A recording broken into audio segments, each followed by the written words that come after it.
Good morning, everyone, or good afternoon, and thank you for joining APQC's January HR webinar, Strategic HR, what it is, why you should care, and what you can do about it. A few housekeeping items before we get started. This is the Q&A tool located on the right side of your screen. If you have any questions during the presentation, please submit them here, and we will answer them at the end of the webinar. This webinar will be recorded, and you will receive a copy of the slides as well as a recording via email in a few days. During today's webinar, we will be sharing some of the results from APQC's Strategic HR Partnership Best Practices Study. Employees working at APQC member companies have free access to this report. If your organization is not an APQC member, we are offering attendees a special discount today on this report, which you can receive 75% off using the coupon code HR75 between now and February 12th. And all of those details will be in the follow-up email that you'll receive after this webinar, so you don't have to worry about jotting that down. We'll make sure you get that when we send the follow-up. And we'll also send out a link to the report in a moment via GoToMeeting on the chat. And I'm going to go ahead and send right now a link to all of our current member companies if you want to take a look at that and see if your company is a member, if you're not sure. And if you would like to contact us, you can go to apqc.org/contact us to let us know you're a member, and we'll get you set up on a profile so you have access to this report. Our presenters today are APQC's Alyssa Tucker and Sue Lamb. Alyssa Tucker is a research program manager at APQC. She focuses on the topic of human capital management. She has 15 years of HR research, writing, and consulting experience. Prior to joining APQC, Alyssa worked as a researcher at an HR consultancy where she led large-scale research studies. Sue Lamb is a knowledge specialist at APQC focused on the topic of human capital management. Sue has a PhD in social psychology and quantitative methods. She has 7 years of research, writing, and data analytical experience. With that said, now I'll turn the presentation over to Alyssa. Great. Thank you so much, Krista, and welcome to everyone. I'm going to go over our agenda. We're going to start out talking today about defining what we mean when we use the term strategic HR. And then we're going to share with you why we at APQC think this is an important topic for all HR professionals to be thinking about. And we'll conclude the webinar today with a discussion of the ways that both HR functions as well as individual HR professionals can develop and sustain a strategic approach to their work. So I'd like to start out today with a poll question. If you all could participate, that would be wonderful. The question is, in your opinion, how strategic are HR functions today? If you could select one choice, the poll is up right now. Go ahead and vote. The choices are not at all, a little, moderately, quite a bit, or extremely. We'll give you a few moments to vote, and then we will take a look at the results.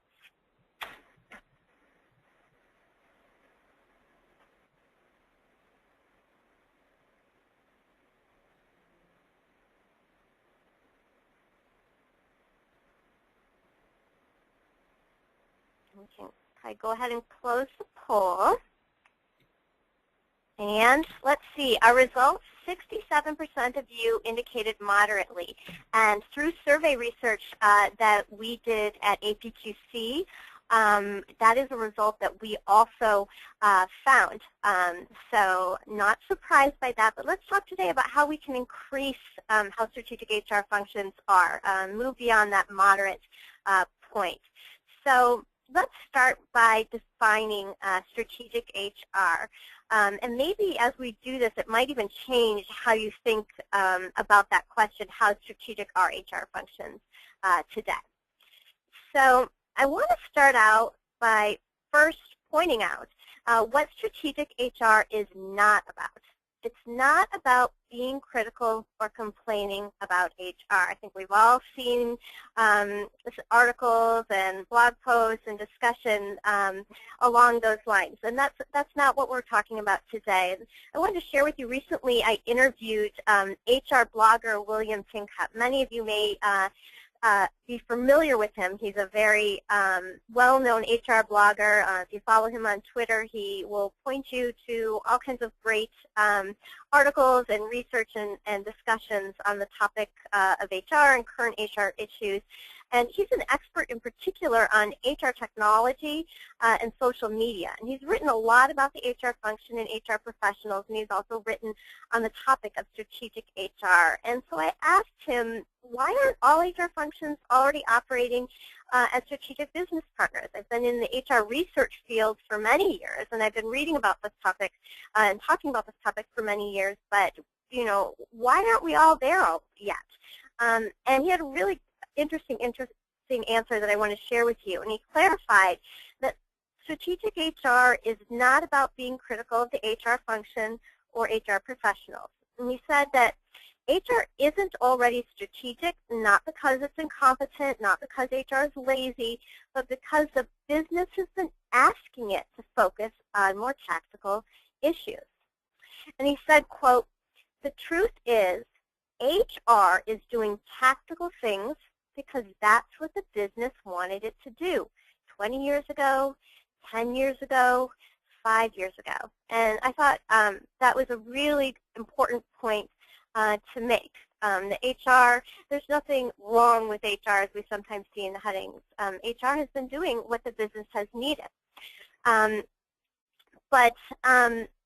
So rather than being about HR shortcomings, William Tincup notes that the strategic HR topic is about the evolution of a relatively young business function. I thought this was just such a great way to look at it. And I want to share with you a quote that he had in my interview with him. He said, quote, "HR started with tactical transactions and compliance with employment laws. HR still has to adhere to those, but furthering the business objectives is more important. We're not saying that the tactical things don't matter. They do. But if they get done and we're out of alignment with the business goals, then we have failed." So according to William Tincup, and I think he's right on here, strategic HR is really all about the HR function evolving. And so at APQC, we have been conducting research on the topics of strategic HR and strategic HR partnership for many years. And we've developed our own definitions for these terms. And so I want to share those with you today.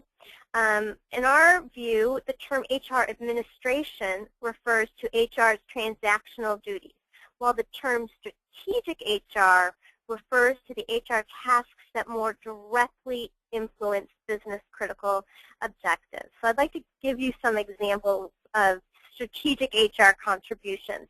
These would be creating workforce plans, designing training and development curricula, perhaps facilitating organizational change, or working to improve your organization's total rewards programs. All of these would be strategic HR contributions because they all help the organization attract, develop, and retain business-critical talent. So that's the term strategic HR from our perspective at APQC. The term strategic HR partnership refers to HR having an equal role along with other areas of the business in both designing and in executing business strategy. So we'll be using these terms throughout the presentation. So let's move on. I've explained that we're not here today to bash HR. Instead, we're here to talk about the evolution of HR, borrowing from William Tincup, from HR going from making more tactical contributions to the business to also, and that's an important word, to also making contributions in helping design and execute key business objectives. But why does this topic matter to you? HR's evolution to a more strategic contributor is really a very abstract, idealistic kind of concept. And so why does it really matter to most HR functions, and in particular to most individual HR professionals who are really working in the trenches today? And I think it really is important, but I don't want you to just take my word for it. I wanted to give you some more perspective on why the topic of strategic HR matters to HR functions today and to the individual HR professionals who are in the trenches today. So first, I want to show you one reason why I think, or indicator that it matters. If the HR blogosphere is any indication, the topic of strategic HR is of great interest, and on this slide is a very small sampling of blog posts that have been written by prominent HR bloggers, many of whom are also practicing HR professionals. Some of the titles, Deep Understanding of an Organization Leads HR to Seat at the Table. What do CEOs expect from strategic HR leaders? New study finds that HR's C-suite influence is increasing a lot. Your seat at the table is waiting. Can HR be a business partner when business isn't our first concern? And the uncomfortable reality of HR today. So bloggers clearly think, HR bloggers clearly think this is an important topic. And since I created this slide, which isn't that long ago, there have been many more discussions on the blogs about this topic. And I have hyperlinked these slides, so when you do get a copy of the slide deck, you can click and see some of the discussion there. But let's not rely on bloggers as our sole indicator of the importance of the topic of strategic HR to all professionals. Let's go beyond bloggers with some more evidence as to why I think this topic is really important to practicing HR professionals today. And this second reason is because the HR and the business press also clearly think this is an important topic.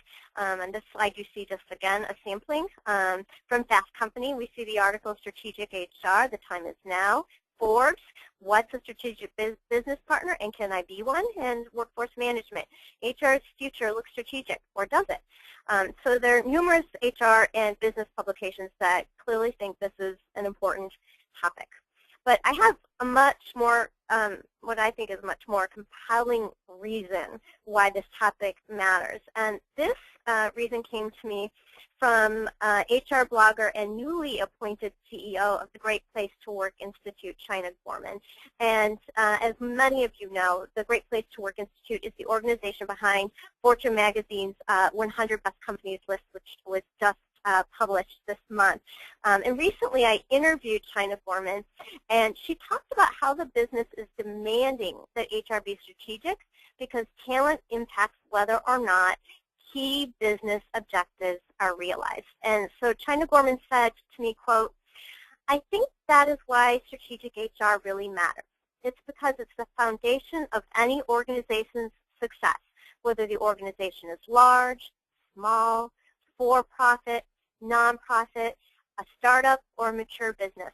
People and talent issues are the most important issues in organizational leadership today. And I think clearly we are seeing with trends in knowledge work, technology, data and analytics capabilities, globalization, greater realization of the importance and more of a clear understanding that there is a direct link between employees, talent, and business objectives and business results. So the business is demanding that HR be strategic because it impacts the bottom line. And there's even some empirical evidence that supports this assertion. HR researchers and professors John Boudreau and Edward Waller, many of you I'm sure are familiar with them. They're with the Center for Effective Organizations at the University of Southern California. And they've been rigorously researching the topic of strategic HR for quite a few years. If you're familiar with them, you'll know that they've also been rigorously researching many other really important HR topics. So if you're not familiar with their research, I'd also encourage you to check it out at the Center for Effective Organizations. But specifically related to strategic HR, their research has shown that spending more time on strategic HR is associated with improved business results, a pretty powerful finding. Also really important is, in contrast, they found that spending more time on administrative HR is linked with diminished business results. So business demands and the bottom line are perhaps the most compelling reasons to care about the topic of strategic HR. However, there are two other reasons why this topic really matters, and I think really matters to individual HR practitioners today. And the first is that strategic HR is something that eludes most HR functions, and we saw a kind of reference to this in that first poll question where you indicated, and this is similar to responses we've seen on our surveys, that HR functions are moderately strategic. And that finding was from our current and future HR professional survey, but it's also been found by other research and is also corroborated by the interviews I conducted with HR bloggers. And specifically in our current and future HR professional survey, we found that most HR functions were reporting that they only occasionally are engaging with internal client leaders in a business partner strategic HR advisor capacity. So there's a lot of room to grow here, to evolve, we should say, for HR. And then looking back at that research from Professors Boudreau and Lawler at the Center for Effective Organizations, they found that many HR leaders do not even realize how much the practice of strategic HR is eluding their HR functions. And they did a really interesting report in 2012 called How HR Spends Its Time. And they write that the proportion of time that HR is spending on strategic as opposed to tactical work has not changed in the past 15 years. And they have been conducting surveys over that time period and have empirical evidence to show that even though self-reports may indicate a feeling that HR is operating more strategically and spending more time on strategic issues, their survey results over the years are not finding that is the case, that HR is spending the same amount of time on tactical issues as it did 15 years ago. So pretty compelling findings from a lot of different people, different venues as to why this is a really important topic. So in a moment, I'm going to turn the presentation over to my colleague, Sue Lamb, and she's going to talk about what HR can do to evolve and make even greater contributions to the realization of business strategy and financial results. So she's going to get into specific things that the HR function, actions that the HR function can take to make progress here. And then we will also, after that, talk about things that individual HR practitioners can do to make progress on the strategic HR front. Before I turn the call over to Sue, I want to do just one more poll question. The question I'd like to ask you is, who do you think has a role to play in HR making strategic contributions to the business? And this is a select all that apply question, so check all that you think. The choices are recruiters, Chief Human Resource Officers, CHROs, HR Analysts, HR Business Partners, HR Customer Service Representatives. So we'll pause for just a moment so that you can respond to the poll question, and then we'll look at the results before we turn things over to Sue.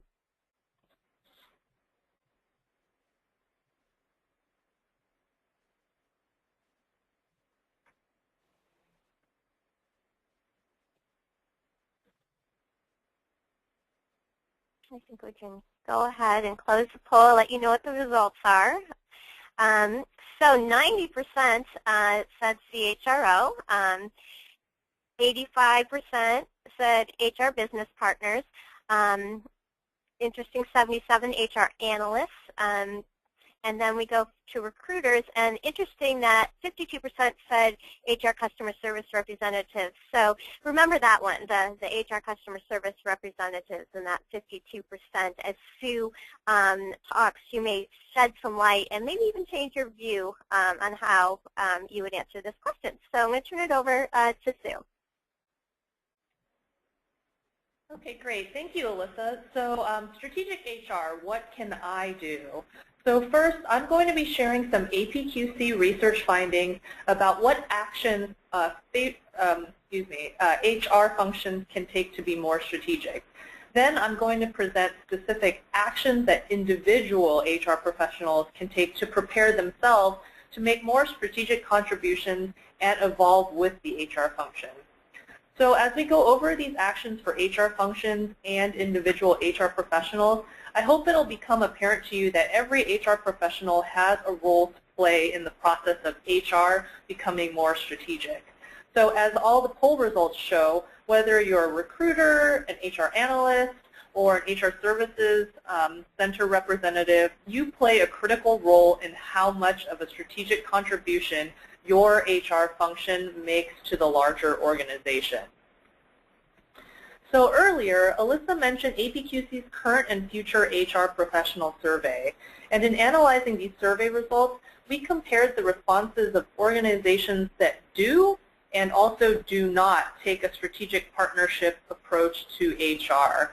And we found that the strategic HR functions differed from other organizations in some of their HR approaches, as well as in some of their HR performance outcomes.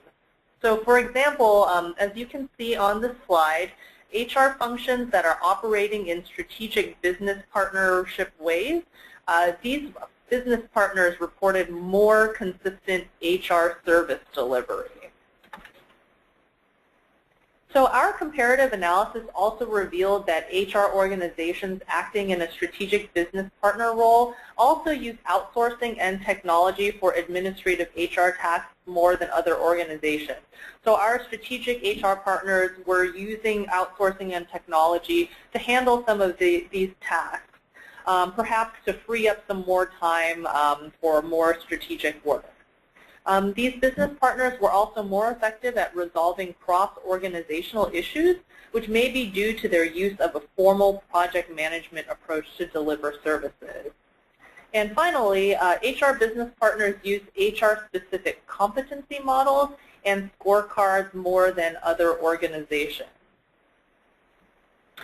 So seeing the results of this comparative analysis, we decided to conduct some case study research to find out what else strategic HR functions do and to gather more detail on some of the specific practices that our survey results already show strategic HR functions using more than other HR functions.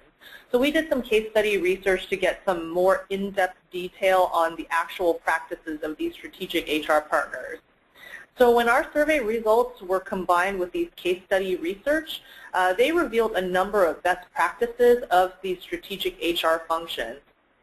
So we found that strategic HR functions differ from other HR functions in how they divide its responsibilities, gets its work done, manages its own talent, and also how it manages their performance. So all of these best practices are critical for forming and sustaining a strategic HR partnership. So first we're going to be going over how HR divides its responsibilities. So first we found that strategic HR partners divide the HR function into distinct groups, with each group using specialized skills and knowledge to perform a different area of HR responsibility. So this kind of division of HR work and specialization of HR staff actually promotes efficiency and effectiveness, which can free up some HR staff time to focus solely on the business unit HR partnership role. So consistently delivering a high level of HR service builds the trust that's required for business units to share their most critical challenges with the HR function. Second, strategic HR partners have HR professionals in the building working closely with business units on a regular basis, not just during the annual planning process.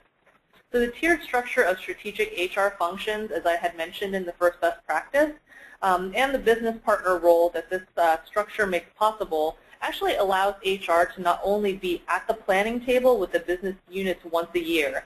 It also allows HR to be in the building working closely with these business units throughout the year, helping them with their issues in their business units. So frequent contact with the business units establishes the context and relationships required to shape strategy and also effectively and jointly execute plans. So these are actions that can keep HR at the strategy table. So our next three practices are about how HR gets work done. The third, strategic HR partners use partnerships and information sharing within the HR function to enable strategic partnerships outside of the HR function.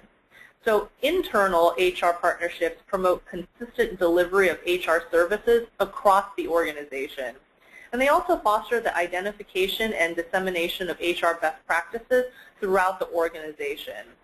And so this can contribute to consistent delivery of HR best practice, and this fosters business unit trust in HR, which really opens the door for HR to work more closely with business units on strategic level issues. So fourth, strategic HR partners in our study use data and analytic capabilities to proactively consult with the business units. So these HR business partners are using data to be proactive and prescriptive. So they're identifying trends as well as potential problems and opportunities. And so their understanding of business unit objectives and operations guides them in asking relevant questions of their organizational data and in using the data to identify the most appropriate courses of action. So fifth, strategic HR partners deliver efficient, effective, and consistent administrative HR services. So providing basic HR services well is a foundational requirement for the HR function to establish credibility and trust. So if HR can show that they do exceptional HR work, business leaders will feel more comfortable with including HR on other strategic work. So effective and efficient HR administration is important because it frees HR time up and resources to be spent on the business partner role. So our sixth best practice finding is that strategic HR partners hire HR professionals who are prepared to perform well within the strategic HR partnership role. So these organizations place a strong emphasis on selecting, developing, and promoting HR talent, specifically with the aim of promoting these strategic HR partnerships. Another finding that we had was that strategic HR partners have formal career development programs aimed at growing strategic HR leaders. So at these best practice organizations, the development of HR talent doesn't come second to the development of business unit talent. So HR talent is offered the same development opportunities as the business unit talent. And additionally, these organizations have structured HR career development processes. So there are processes for identifying high potential HR employees and for developing them through varied HR functional experiences as well as business unit exposure. So our best practice organizations, we found that they gave HR employees involvement in HR-specific roles, but then also gave them exposure to business unit positions. So many of them had rotational programs through different business units as well. Also, these organizations provided HR managers and employees with formal career planning tools. And our eighth best practice finding is that strategic HR partners engage in HR succession planning to ensure that key HR business partner positions are steadily filled. So these organizations take steps to ensure that their HR functions sustain strategic capabilities indefinitely. So many times these best practice organizations, they looked at least 2 levels down when they were doing succession planning. So our final best practice finding is that strategic HR partners use HR scorecards and measures to track and demonstrate HR's contributions to achieving the business strategy. So in this study, we found that HR scorecards aid HR business partners in proving their value to business unit leaders in a language and format that translate easily. So HR scorecards are visual and also data-based ways to demonstrate that HR goals are indeed aligned with business unit goals.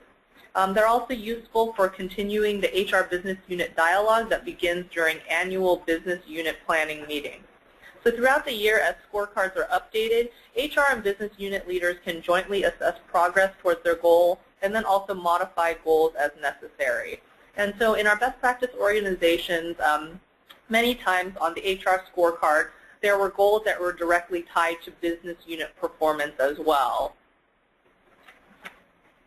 Okay, so here's a summary of the 9 best practices that I just went over about strategic HR functions as they were uncovered by our research. So some best practices for our strategic HR functions was that they structure the HR function to support strategic HR. They have HR professionals in the building every day. They foster partnerships within the HR function, and they use data to proactively consult with the business. They also provide consistently flawless HR administration, and they select HR talent with strategic partnership in mind. They also develop HR professionals to become strategic partners, and they sustain strategic HR with HR succession plans. And finally, they communicate HR strategic contributions through scorecards. So these are the best practices from the strategic HR research that we conducted. So we've talked about the HR functions, but what about the individual HR professionals? So I'm sure many of you are really interested in that piece. So next we're going to discuss how individual HR professionals can evolve to become more strategic. So let's go ahead and start with a poll question. And so this poll question is about the top HR competencies for HR professionals. And so if you want to go ahead, the poll is open now. The choices are change management, strategic planning, performance measurement, problem solving, and advising. And you can select all of the ones that apply.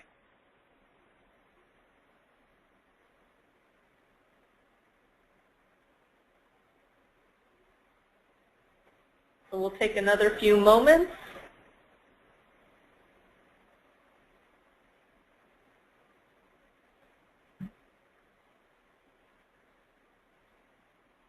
All right, and we'll go ahead and close the poll.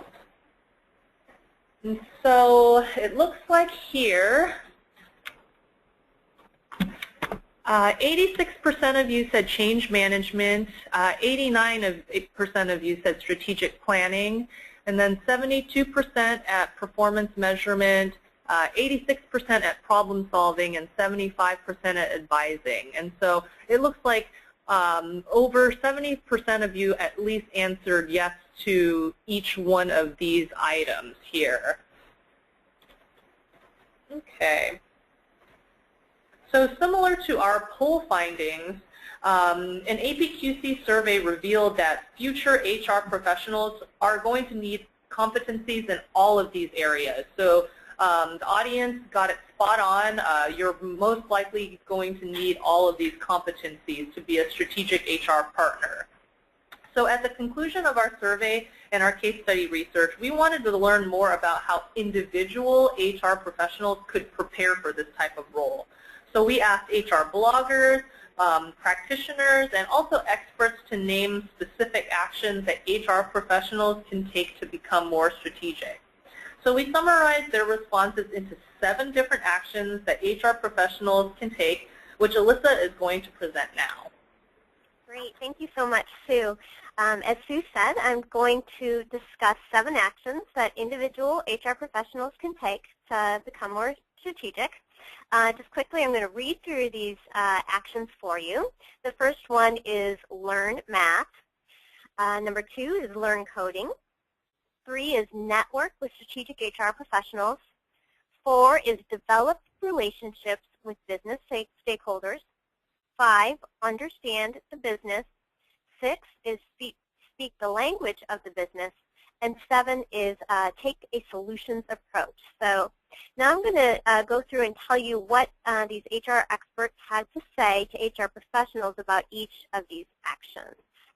The first was learn math, and this recommendation came to us from William Tincup, who we talked about earlier in the webinar. He's an HR technology and social media expert, and I'm going to quote him. It's a rather lengthy quote, but I think he puts it very well.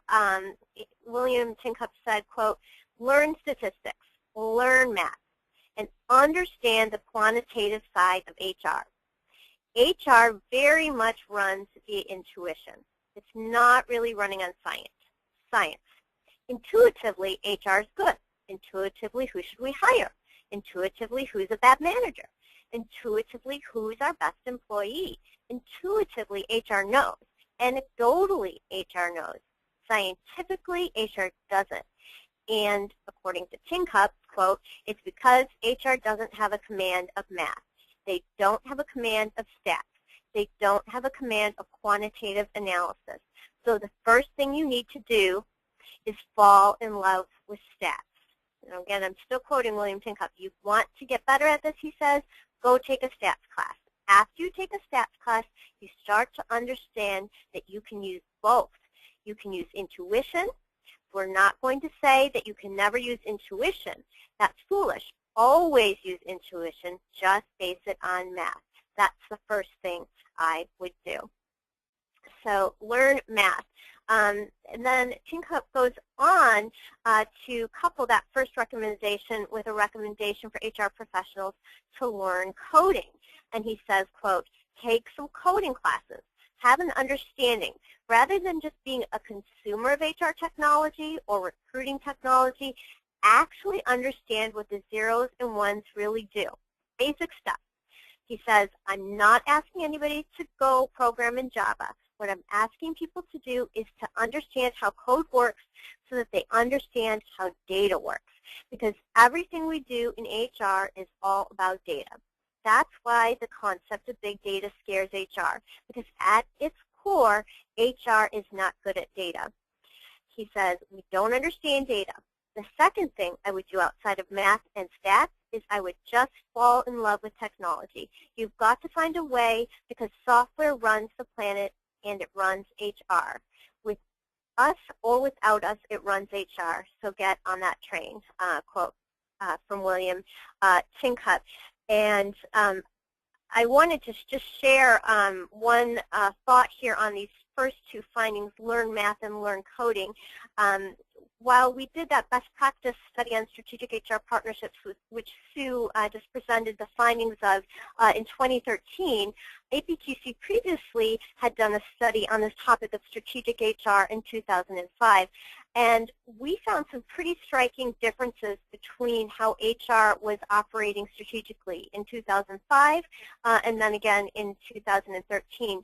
And one of the big differences had to do with data and technology. And in particular, there really was not a mention in the 2005 study about data and analytics in HR. And in our 2013 study, it played a very big role in helping the organizations we study be strategic and operate as strategic HR business partners.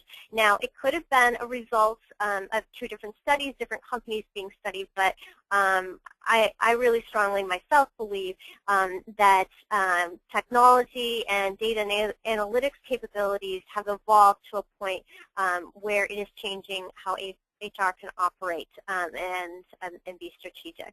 So just wanted to share that.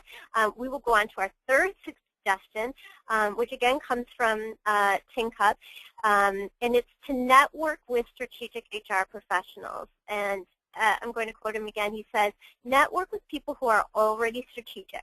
If you're in that tactical land, but you aspire to be strategic, find a group of people that are already strategic. Go have a beer with them. Go have coffee with them. Go break bread with them. Do whatever you've got to do to find out how they got out of tactical and what they're learning in strategic.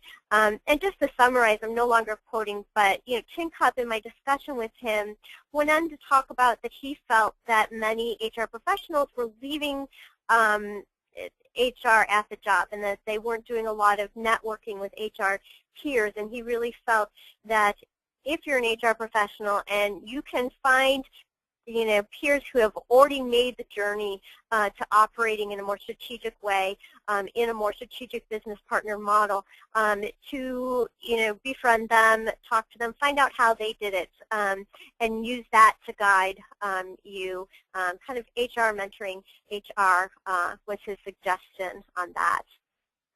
Okay, so our next tip is to develop relationships with business stakeholders. So this is looking at developing a network and relationships outside of the HR function. And this tip came to us from a blogger. Her blog is very popular. You may be familiar with it. It's called the HR Bartender.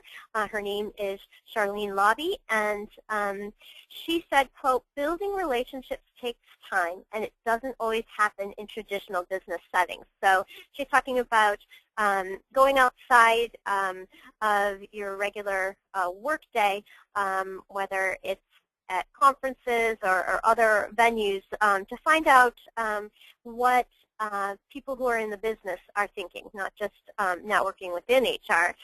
She also encourages, quote, "Be open to hearing what other people and other departments think of HR. Just listen, don't justify your position." I think that's very good advice. As we looked at some of those blogger headlines and article titles at the beginning of the webinar, there's been a lot of criticism of HR, so certainly there's a temptation to justify a position, but if you can also, listen, it can help you gather information that is very useful in learning how to make strategic contributions.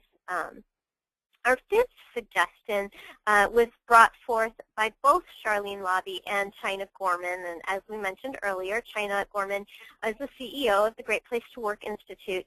She suggests that HR ask the following questions, quote, "How do we make money? What are the costs? What's the distribution? What's R&D? How does technology play a part? What are the financial models? What about our competitors?" And then Charlene Lobby recommends, quote, "Understand how the business works and makes money. Know what's happening in your industry." She notes, quote, "We can learn a lot by attending industry events or reading trade publications." And she says that one of the ways HR can operate as a strategic partner is by acting as a coach or a consultant to the C-suite.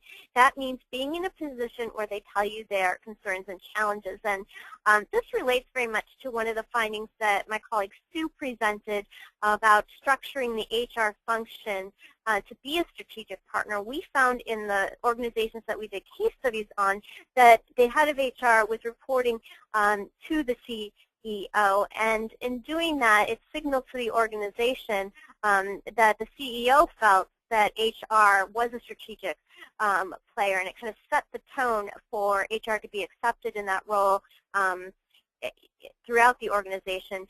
And it also gave HR an opportunity to have the CEO's ear and to know, what those strategic issues are, to know where it could make strategic contributions. So I'd like at this point to ask listeners to take a poll, and it's about this particular action item. The question I would like to ask you to answer is, how well do you think HR professionals today understand the business? This is a select one question. The choices are not at all, a little, moderately, quite a bit, or extremely. I'll give you just a moment to answer that question.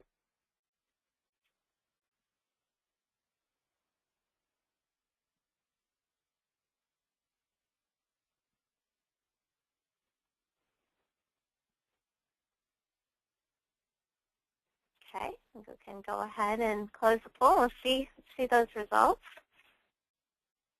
And again, moderately wins out. However, 30% did say a little and 24% said quite a bit. But when you combine the moderately, a little, and not at all responses, that there's definitely, according to you and according to our experts that I've talked to, room for HR professionals to do more to understand the business. We had no one who said extremely.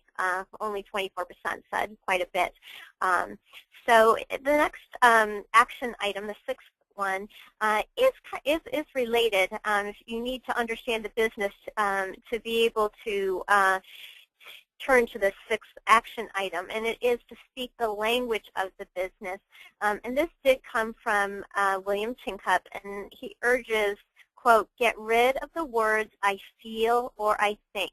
Replace them with the words the data says." And I think this is really insightful advice. And he says, because what happens if you talk about the data and say the data shows this, then the CEO will ask you the question, what's your take? So again, it's getting back to his point we heard earlier about not using intuition, speaking based on facts and data. And again, this is something that we didn't see seem to be as possible back in 2005, but now in 2014, data and analytics and technology have come to a place where it is more often possible to go to the CEO and say, the data says this. And so it fits very nicely along with the idea that HR is evolving, and strategic HR is really just about that evolution process. So I'd like to ask one final poll question today, and it's about speaking the language of the business. It's how well do you think HR professionals today speak the language of the business? So we'll open the poll up. Please select one, not at all, a little, moderately, quite a bit, or extremely. Give you a moment to vote, and we'll take a look at your responses.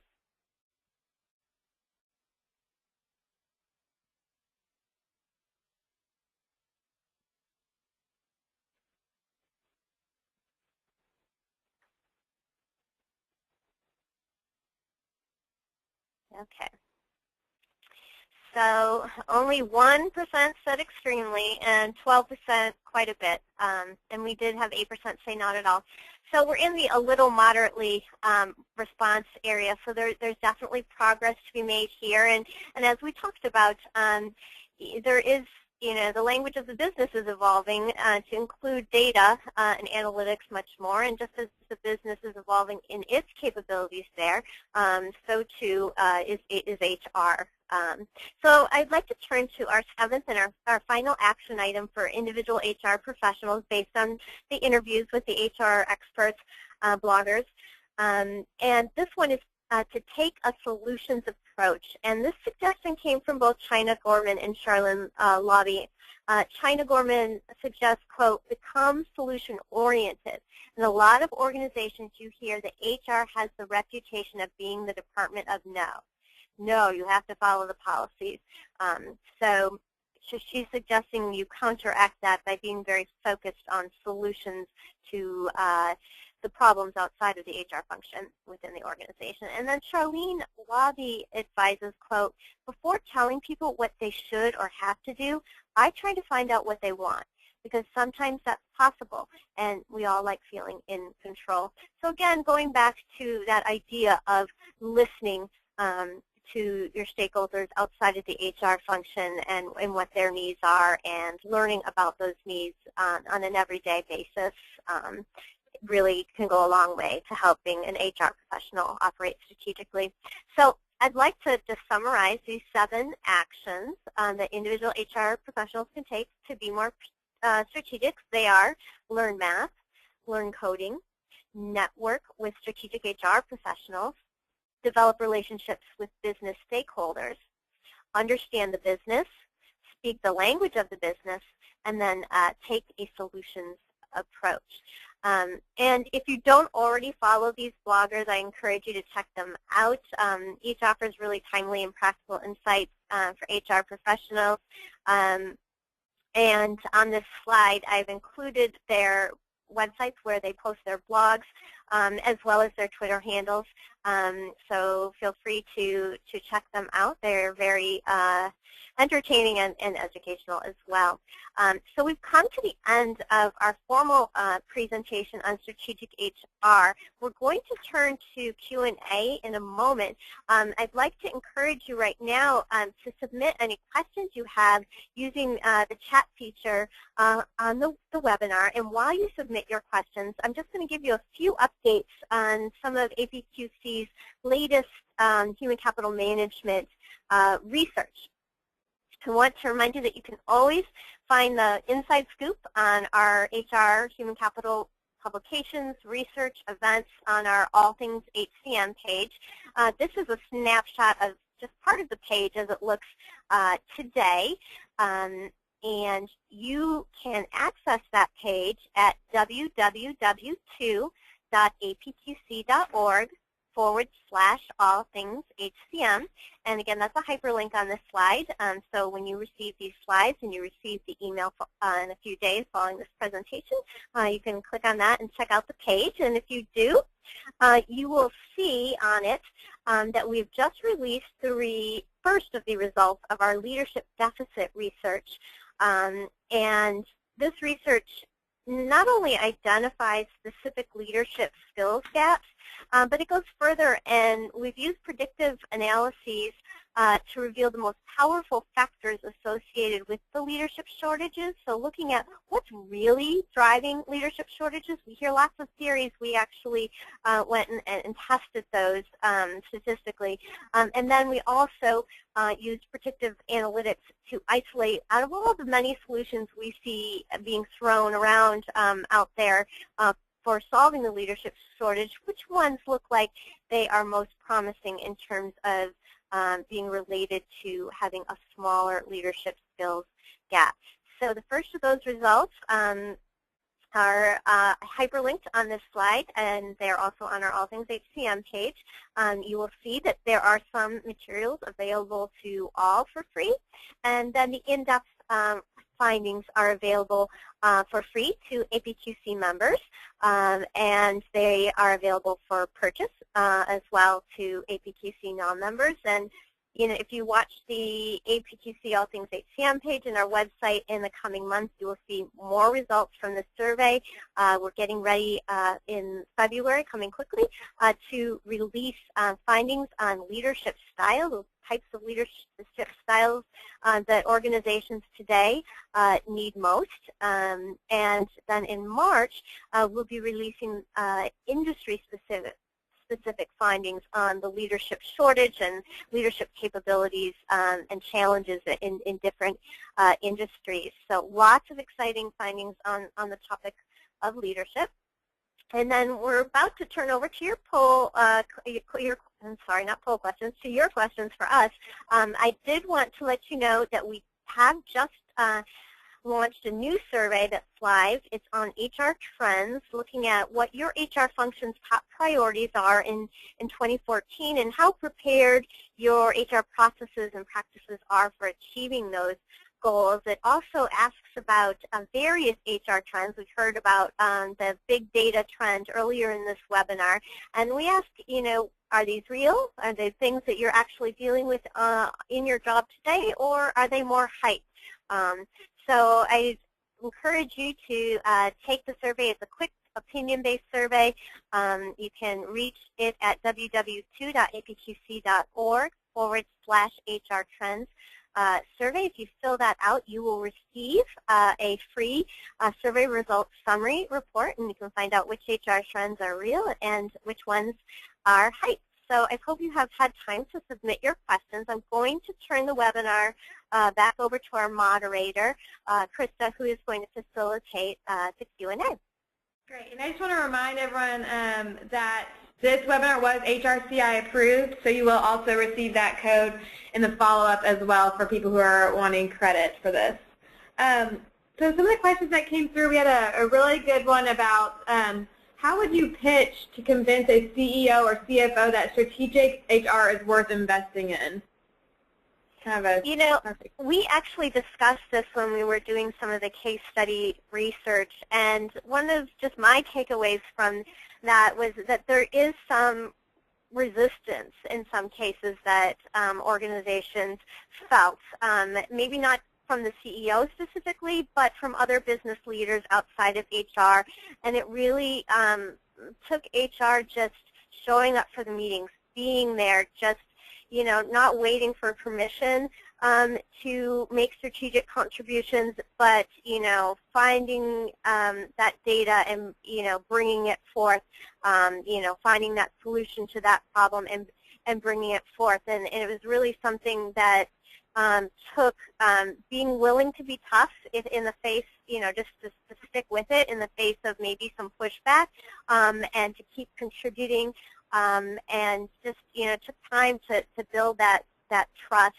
And some of those findings, those recommendations about speaking the language of the business, being able to work with data and analytics, is something that we saw eased that process for the strategic HR partners. So being able to show some results over time, is what really turns the corner for a lot of these organizations. So it wasn't always necessarily easy. Great. Another question we had was more on the individual side. Someone asked, are there any special things a one-person HR shop should do, since a lot of time is spent on administrative tasks? How do you juggle to be more strategic? That's a great question. And at APQC, we focus a lot of our research on larger organizations. So, for example, in our case study research, we did look at very large organizations. However, on our current and future HR professional survey, we did a special analysis, which is available in our knowledge base, looking at the differences between large and small organizations in terms of HR's ability to be strategic. And we did find that large organizations were significantly more likely to be operating in strategic ways. And I think it does get to the fact that if you're a one-person HR shop, you do have to first take care of those tactical things. And just my own personal thoughts on that would be, there are a lot of great technologies as well as, vendor tools that can help alleviate some of that administrative work or make it more efficient for you to free you up to have more time to spend on strategic issues. But as we saw in our research, even with the big companies, being able to deliver those basic administrative HR services really well was a foundation upon which strategic HR is built. So those things are very important. They build trust. They build credibility for HR. I will say, just again, my own personal thought on this is I do wonder if small HR functions have a leg up in some aspects of being strategic if they can address those tactical HR issues more efficiently. When it comes to operating at a strategic level, I wonder if you're a one-person HR shop, if you may already be more connected to other business leaders and business problems and not have as difficult a time in terms of relationship building and knowing what areas you could make strategic contributions in. I'd be interested, I'll share my email at the end, and hearing if anybody is from a one-person HR shop, if they feel that that is the case or not.